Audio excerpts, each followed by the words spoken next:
उपविश्य मम वाचमिमां प्रसुप्तां सञ्जीवयत्यखिलशक्तिधरस्वधाम्ना अन्यांश्च हस्तचरणश्रवणत्वगादीन् प्राणान्नमो भगवते पुरुषाय तुभ्यं। प्राणान्नमो भगवते पुरुषाय तुभ्यम्। कार्यमित्येव यत्कर्म कार्यमित्येव यत्कर्म नियतं क्रियतेऽर्जुन नियतं क्रियतेऽर्जुन सङ्गं त्यक्त्वा फलं चैव सङ्गं त्यक्त्वा फलं चैव सत्यागः सात्विको मतः सत्यागः सात्विको मतः न द्वेष्ट्यकुशलं कर्म न द्वेष्ट्यकुशलं कर्म कुशलेनानुषज्यते कुशलेनानुषज्यते त्यागी सत्त्वसमाविष्टो त्यागी सत्त्वसमाविष्टो मेधावी छिन्नसंशयः मेधावी छिन्नसंशयः। Now he is further describing the real tyaga, where it leads us to. That is, after discussing the sattvika tyaga, which is one to be taken to. That is, it is not the actions to be renounced, but the desires to be renounced, and taking to everything in the well-regulated manner, regulated by our viveka buddhi, which always connects us to the truth. We should go on doing things connected, remaining yukta, remaining connected to the truth through viveka buddhi. Then the whole process will be purifying, purifying, purifying, till we finally understand that there is no meaning in kartritva and bhoktritva. There is no ego at all who is enjoying or anything. We will understand that my personality is also made of the three gunas of Prakriti. It is playing in the Prakriti like the other elements in Prakriti. And knowing that, you will become free of all the bondages created by the three gunas. So what will happen? Then whatever you do, your will be harmonious or in tune with the infinite, with the divine will. Our will become in tune with the divine will. So whatever we do, it will become a divine work, divine action. That is how the life will get divinized. So it gets divinized by removing our small egoistic identity and the corresponding delusion of enjoying the world. When these two go, then we become unified with the divine. All the activities become part of divinity. This is the goal. Today morning I was discussing in the class that actually what is happening here in the lectures generally when teacher is speaking, what we are trying to do is to communicate or transfer some sattvaguna in the listeners. But how do we transfer the sattvaguna? The vehicle is the buddhi. Vehicle is the words, but with the words, explanations, illustrations, what are we doing? We are approaching through your buddhi, is it not? Your intelligence. So, through the words, emotions, the expressions, etc., our buddhi is getting connected to your buddhi. So whatever sattva guna is there in our buddhi, it is getting communicated to your buddhi. So your buddhi is becoming sattvika. So if the buddhi becomes sattvika, then it is able to grasp the truth easily. So if you are humble, there is enough of receptivity. That humility is very important. Otherwise, this connection will not take place. Even if I transmit, it will be thrown back. So, as it is communicated, your buddhi is becoming sattvika and you are able to grasp the truth. Then, but why is it that when you go out, you are not able to remember or recollect the truth? Because the two things are different. One is receptivity, another is retentivity. One is buddhi, another is dhruti. Buddhi has the receptivity and dhruti has the retentivity. Dhruti means dharana, that means whatever holds. So whatever we understand with our intelligence, buddhi, that has to be held, carried, retained by the dhruti. So when the buddhi becomes sattvika, it is able to grasp the truth easily. So through explanation, illustrations, anyhow we are trying to introduce some sattvika buddhi in you and you are able to grasp the truth. But when you are going out, to keep the truth, to hold the truth, retain the truth, you have to change your personality, developing, inculcating sattvika dhruti, which depends on your own sadhana. We cannot do anything there. The dhruti part you have to do with your sadhana. You have to change your constitution to make it more sattvika. Then only this, you can call it satya dhruti also, to hold the truth. So that depends on your practice. But suppose the retentivity is not there and you are refusing to accept what is being done, then what happens? The communication is not complete. In that case, we get tired. It becomes very stressful, tiring for us. After the lecture, we will feel depleted. If the audience is very good, the listeners are good, and we feel that the communication is full, then we get energized. The communication, when it is good, through the lecture we get more energized.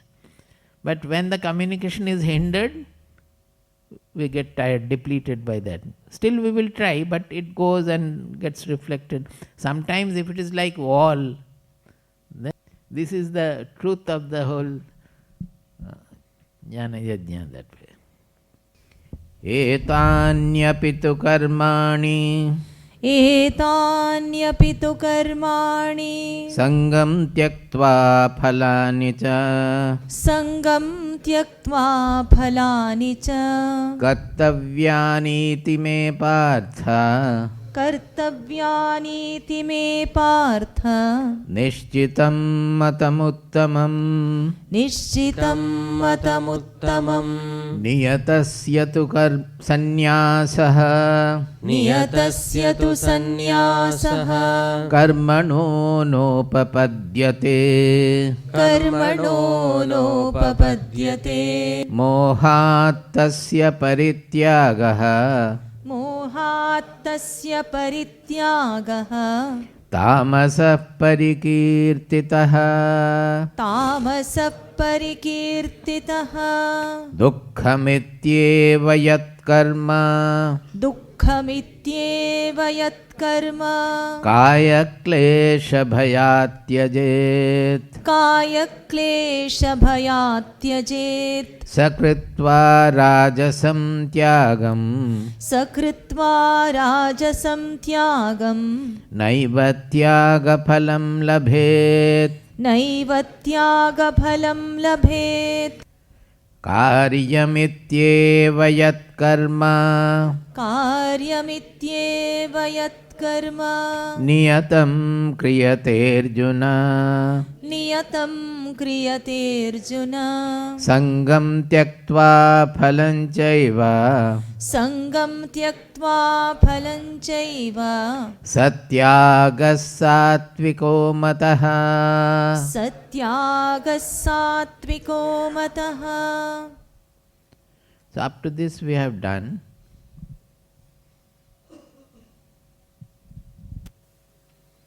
So this tyaga is coming repeatedly in this manner because tyaga has is always associated, even now also, not only those days, it is associated with external tyaga. So people used to think sannyasa means leaving everything, just going off. Similarly, tyaga means leaving whatever you have. Actually, the last book released on Yoga Vasishta, the Nirvana Prakarana, 3rd volume, Science of Inner Redemption. It is entirely on a single story of Shikhidhwaja and Chudala. Shikhidhwaja was a king and Chudala was the queen. Somehow Chudala got illuminated at a very young age because of her free, open mind, simple mind. It happens. Where the mind is not complicated, without much trouble they get illumined. So that is what happened to Chudala. And her face was beaming with the brilliance of knowledge. So Shikhidhwaja asked her, both of them are spiritual. Shikhidhwaja asked her that what is this shine on your face, the brilliance on your face? So Chudala simply narrated what is her state of the mind. Shikhidhwaja completely ignored and laughed her off, saying that, oh, you are blabbering. It is not at all true of you, you are saying all these things. Not only that, finally Shikhidhwaja, perhaps he became a little intolerant about it also, that the wife has got illumined and I have not got anything. So he finally left the kingship, left the throne, left the kingdom, went over to the forest to practice spiritual sadhana, austerity and all. And the whole book is step by step how Shikhidhwaja was not able to get over his delusion, and renouncing one after another whatever he had catching hold of another thing, another subtler thing, like that. The whole, it's a thick book entirely, but it's a very concise presentation of what is there in Yoga Vasishta. In Yoga Vasishta it is at least 5 times this dimension. So, but Chudala was very fond of her husband also. She wanted her husband also to be illumined. So finally she took when she understood the whole thing, somehow the husband has to be illumined, but the husband is not going to listen to her because he did not have the value for the wife's state. He was not recognizing that. So she took the disguise of a brahmacharin, a young brahmacharin, and went to, at the same time he was running the kingdom also.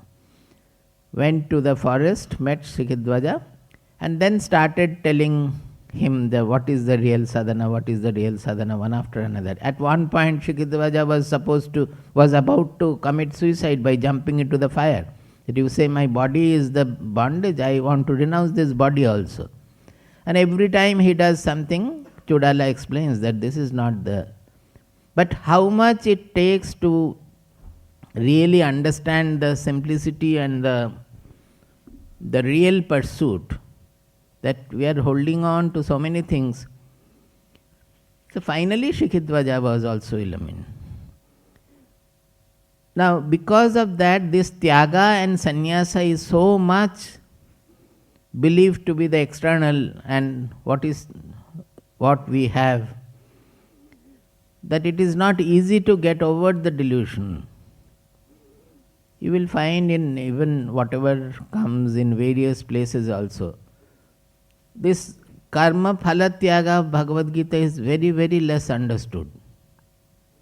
Because people they are not able to get over that. By knowledge, it automatically becomes redundant. By knowledge it becomes, I am not doing anything at all. Even surrender becomes redundant, that I am already surrendered. What am I to surrender?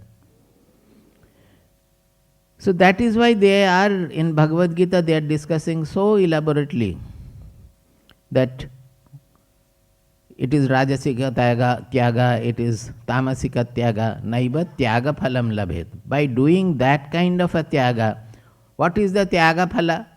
Tyaga phala is purity. The mind, the non-possessiveness of the mind becoming like space. So if we out of fear or out of trouble, if you leave everything, that means we are again becoming constricted. Whatever trouble comes, a free man should be able to take it up also. When it is to be left, he will leave also. But if I are afraid of some burden or some trouble and leave out of that, that means I am shunning myself from certain things. I am again becoming constricted in my identity. So that has to be understood. Today I thought I will summarize that in a few slides. Whether it will help you, we will see whether it helps or not. But before that, a few shlokas also can be done. 10th verse. Nadveshtya kushalam karma Nvadveshtya kushalam karma kushale nanushajjate kushale nanushajjate tyagi sattva samavishto त्यागी सत्त्वसमाविष्टो मेधावी छिन्न संशयः. मेधावी छिन्न संशयः. After saying what is Sattvika Tyaga, what is Rajasika Tyaga, what is Tamasika Tyaga, then he is saying that what is the ideal Tyaga, who is the real Tyagi. That definition has to come after all this division. So this shloka is the definition of the state of a real Tyagi. What is it? Sattva samavishtaha, samyak avishtaha, samavishtaha. Sattva samavishtaha means who is fully imbued with, who is completely induced with the sattva guna. That means he is in a very high sattvic state. Sattva is there. He is a gunatita, but before becoming gunatita, he has to become extremely sattvic. Sattva samavishtaha chinna samshayaha. This is a prose form I am telling. Sattva samavishtaha chinna samshayaha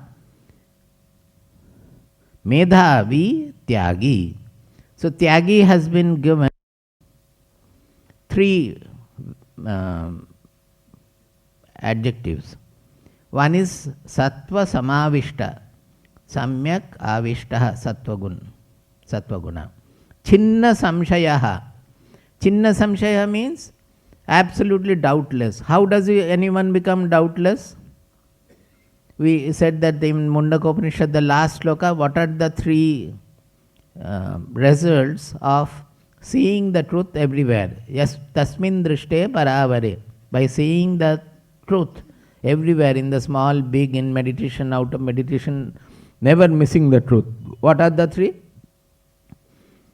Vidyate hridaya granthi chidyante sarva samshayaha kshiyante chasya karmani. That means emotionally, no constriction is there. He becomes absolutely free like space. Intellectually, intelligentially, chinna samshaya. He becomes doubtless. And kshiyante chasya karmani. He does not have any more karma. Karma because he doesn't feel that he may do 10 times the karma of others. But he doesn't feel that I am doing this, I have done this, I have to do this. That I part is not there. So for him, all karmas have completely fallen off. So here also he is saying chinna samshaya. That means the tyagi has attained that intelligential fulfillment, where he does not have any doubt whether I should do this, I should do that, or anything of that sort. Samshaya means it is avidyakrita, it is coming out of ignorance. When the ignorance goes, the doubts also will go. But remember, the doubts will go from where? Where are the doubts residing? Not mind. In the intelligence. It is the lack of clarity in the intelligence. So when a person will be chinna samshaya, when his intelligence is absolutely freed from all its ignorant holdings, baggages. So I am repeatedly saying, because people do not have that idea. They consider the sadhana of intelligence to be something intellectual. It is far from intellectual. It is not intellectual gymnastics of explaining things this way, that way, with illustration and all. Wherever the jnana is sitting, there itself the jnana has to dawn, and it is sitting in the intelligence. So the intelligence has to be buddhi, has to be refined, has to be sublimated, has to be elevated, has to be expanded, whatever you may say. The whole thing is in the buddhi, the whole jnana, the knowledge, the vision is the buddhi's vision, ikshana, I have said so many times. So, such a tyagi is sattva samavishtaha chinna samshayaha medhavi. Medhavi often we use for talented people also, but actually the medha word is used for one whose buddhi is fixed in the Atma. As I am repeatedly saying, his buddhi becomes the viveka buddhi. So the word here used is medhavi, means who has the Atma jnana, whose buddhi is anchored in the soul, in the truth, ultimate truth. Shankaracharya, I think Shankaracharya has used the word Brahma Medha Yukta. Brahma Medha Yukta. That means his buddhi behaves like the Brahman. That means the truth. It is the expression of the truth. That is why we say the whatever comes out of the jnani's mouth, that is the Veda Vakya. Because what are the Vedas? Vedas are the expression of truth. The seers, the rishis, they realize the truth and the expression has come out as Vedas. Like that, a knower in any circumstance in present era also, wherever, he is always living in the truth. So about whatever things, whatever words comes out of him, it is actually a Veda Vakya. It is considered to be Veda Vakya because he is only expressing the truth.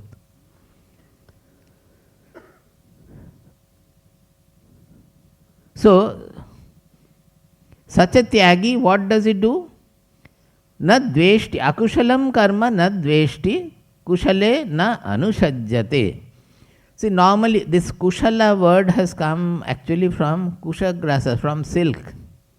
Yoga karmasu kaushalam, that means yoga is the silky path to perform. It means that means it is so smooth. Silk means very smooth, it doesn't have any. So kushala karma, kushala means which is very easily done, which is facile like that. Also it is used as something which is shubha, that good. But actually the direct meaning is this. Akushala means which is not pleasant, which cannot be done easily, difficult work. But it also means ashubha. Akushala also means, another meaning is ashubha, that means inauspicious. Shubha means auspicious, ashubha means inauspicious. Looking at your, gaze, I could understand you are not following words. You should tell me whenever there is a difficulty. Because Sanskrit words will go on coming, and it's very difficult to resist that. So Shubha and Ashubha also you will find that Shubha Ashubha Parityagi. In another place it is there, Bhaktiman in the 12th chapter most probably. Shubha Ashubha Parityagi. It's a constant confusion in people that how a knower can transcend Shubha and Ashubha. Will he do Ashubha work? Ashubha means inauspicious things. Will he do? Normally he will not, because he doesn't have any selfishness. Normally we do inauspicious things, wrong things, because of our selfishness, because of our greed, because of our ego. Now if the person doesn't have this, normally he will not do. But why are they saying that Shubha Shubha? But both he goes beyond Shubha and Ashubha. Sometimes some step he has to take, which apparently from the moral judgment it appears to be inauspicious and wrong step. He will not be deterred from taking that step because it is done for something greater auspicious aim. I have written in this book in one place, I think within a box also we have put, because it's a common confusion. That means it is simple as Krishna's steps in Mahabharata also. Whatever he did for killing Drona, it is not a right step, righteous step. It is a wrong in the normal moral code. It is wrong. But he did it with the farther vision of that it has to be for the greater protection of the civilization, sustenance of the civilization and good kingship. Kauravas have to be defeated, and for that whatever to be done he would do. So there, this Shubha and Ashubha will not deter him, because he absolutely is clear about his vision. He doesn't go by the moral codes of Dharma. He is dharma dharma vivarjitaha. We sing every morning, na dharma dharma vivarjitaha.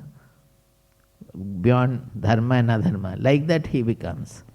So, he does not hate or is resist from doing something which is not pleasant, not easy, which is difficult, or even which is sometimes apparently inauspicious. And he doesn't get attached to also, he doesn't cling to also whatever is pleasant, whatever is apparently good or apparently auspicious. He doesn't cling to anything. Whatever to be done, he does. So this is the Tyagi. Who is that? Sattva samavishtaha, chinna samshayaha, medhavi, Tyagi, akushalam karma, na dveshti, kushalecha, na anushajjate. Is it okay? Yeah, doubt free means he will not have any doubt whether I am a jnani or not jnani, this is self-realization or not. Such doubts also will not be there. Whether there is God or not, whether there is this is right or not, no doubts will be there. Now, what is your doubt? Anything particular? No, that is always there, but that doesn't mean that if you, he is seeing all the differences, otherwise how can he act? That everything is consciousness is there, always there. That is how he is medhavi. But when a person has not become jnani, for him he has to follow this, that he should enhance his sattva guna. For the practitioners, he should enhance the sattva guna.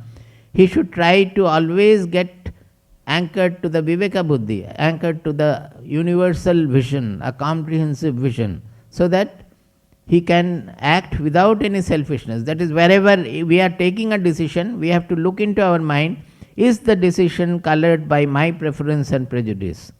Whether I am still looking for some gain from it, some praise or some fame or anything of that sort. All these are the check and balance for the sadhaka to see whether I am behaving in this manner or not. So for him, he has to put the effort to become medhavi, become sattva samavishtaha, become chinna samshayaha. For a real tyagi who has already renounced his ego, renounced his bhogecha and katri bhoktri bhava, let us say, the ego and the bhogecha. For him it becomes natural. We use a word here, for him it becomes sahaja. For the other aspirant of sannyasa or tyaga, for him it is a sadhana.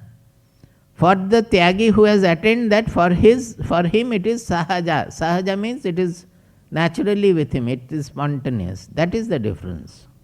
For him this all is consciousness is a sahaja jnana.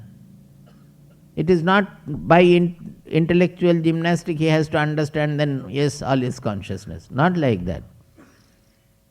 It is possible because consciousness is not in the objective field. Consciousness is what we are. It can never be known as something different from me. So when we know the consciousness, it becomes sahaja.